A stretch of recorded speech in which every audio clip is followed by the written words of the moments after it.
तो एक बहुत ही दिलचस्प नया टाइटल दिया गया है भारत को, और वो भी एक बहुत बड़े ग्लोबल क्राइसिस के बीच। टाइटल है दुनिया की पहली कनेक्टर पावर। अब ये जो आइडिया है ना कि भारत एक कनेक्टर पावर बन सकता है, ये इंटरनेशनल रिलेशंस को देखने का एक बिल्कुल हैरान कर देने वाला नया नजरिया है। और सुनिए, ये कोई ऐसी वैसी बात नहीं है। ये चौंकाने वाला एनालिसिस आया है सीधे इजरायली एनालिस्ट्स की तरफ से, और ये वो लोग हैं जो मिडिल ईस्ट की जियोपॉलिटिक्स को बहुत बहुत करीब से समझते हैं। तो सवाल तो यही उठता है ना कि आखिर उन्होंने ऐसा क्या देख लिया जो बाकी दुनिया को अब तक नजर नहीं आया।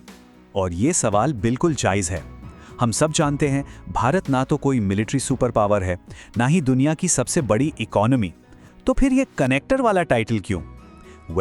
इस गुत्थी को सुलझाने के लिए हमें सबसे पहले उस क्राइसिस को समझना होगा जिसने भारत के इस नए रोल को सबके सामने ला दिया।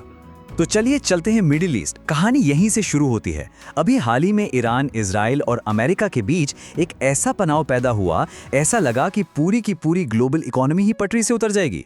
इस पूरे झगड़े का सेंटर पॉइंट था स्ट्रेट ऑफ हॉर्मुज। अब जरा इसे समझिए। ये ग्लोबल तेल के व्यापार की, समझ लीजिए, एक तरह से सांस लेने वाली नली है। सोचिए, दुनिया का इतना सारा तेल एक पतले से समुद्री रास्ते से गुजरता है, और कोई आकर धमकी दे कि हम इसे बंद कर देंगे।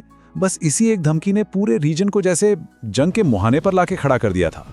और इसी सारी उथल पुथल, इसी टेंशन के बीच भारत ने एक बहुत ही अनोखा रोल प्ले किया। उसने किसी का साइड नहीं लिया, बल्कि सबसे बात की। और बस इसी अप्रोच की वजह से उसे ये कनेक्टर पावर का टैग मिला। तो आखिर ये कनेक्टर पावर है क्या भला? देखिए, सीधे साधे शब्दों में कहें तो ये एक ऐसा देश है जिसकी असली ताकत उसकी मिलिट्री में नहीं, बल्कि उसके नेटवर्क्स में है। ये कंट्रोल करने की नहीं, बल्कि कनेक्ट करने की कोशिश करता है। और ये जो ट्रेडिशनल सुपर पावर का आइडिया है ना, उससे ये बिल्कुल अलग है। देखिए, एक सुपर पावर क्या करती है? वो कंट्रोल करना चाहती है, अपनी मिलिट्री की धौंस दिखाती है और दूसरे देशों को मजबूर करती है कि वो उसका पाला चुने। लेकिन एक कनेक्टर पावर, वो ठीक इसका उल्टा करती है। वो बातचीत को बढ़ावा देती है और कोशिश करती है कि बड़े बड़े मतभेदों के बीच भी कोई पुल बनाया जा सके। लेकिन हाँ, ये सिर्फ किताबी बातें नहीं हैं। चलिए अब कुछ ठोस सबूत देखते हैं कि कैसे हाल के संकटों में भारत ने असल में ये रणनीति अपनाई। ये देखना वाकई कमाल का है। भारत कैसे एक ही वक्त पर एक दूसरे के कट्टर दुश्मनों के साथ अपने रिश्ते मैनेज करता है। एक तरफ वो अमेरिका और इजराइल के साथ डिफेंस डील्स कर रहा है, और ठीक उसी वक्त वो ईरान के साथ एनर्जी सिक्योरिटी पर भी काम कर रहा है। और हाँ, रूस से डिस्काउंट पर तेल लेना तो चल ही रहा है। तो किसी एक खेमे में जाने की बजाय भारत खुद को एक नेटवर्क हब की तरह बना रहा है। एक ऐसी जगह, एक ऐसा सेंटर जहां दुनिया के अलग अलग इंटरेस्ट, यहां तक कि विरोधी इंटरेस्ट भी आकर मिल सकते हैं।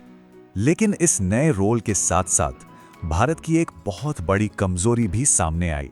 एक ऐसी कमजोरी जिसने उसे अपनी पूरी नेशनल सिक्योरिटी स्ट्रैटेजी को बदलने पर मजबूर कर दिया। चलिए देखते हैं कि वो क्या थी। यह आंकड़ा देखिए, 90%। भारत का लगभग 90% ट्रेड, व्यापार, समंदर के रास्ते होता है। इसका सीधा सा मतलब यह है कि हमारी पूरी इकोनॉमी समुद्री रास्तों की सेफ्टी पर टिकी हुई है। और ये चीज हमें बहुत ज्यादा वल्नरेबल, यानी कि कमजोर बना देती है।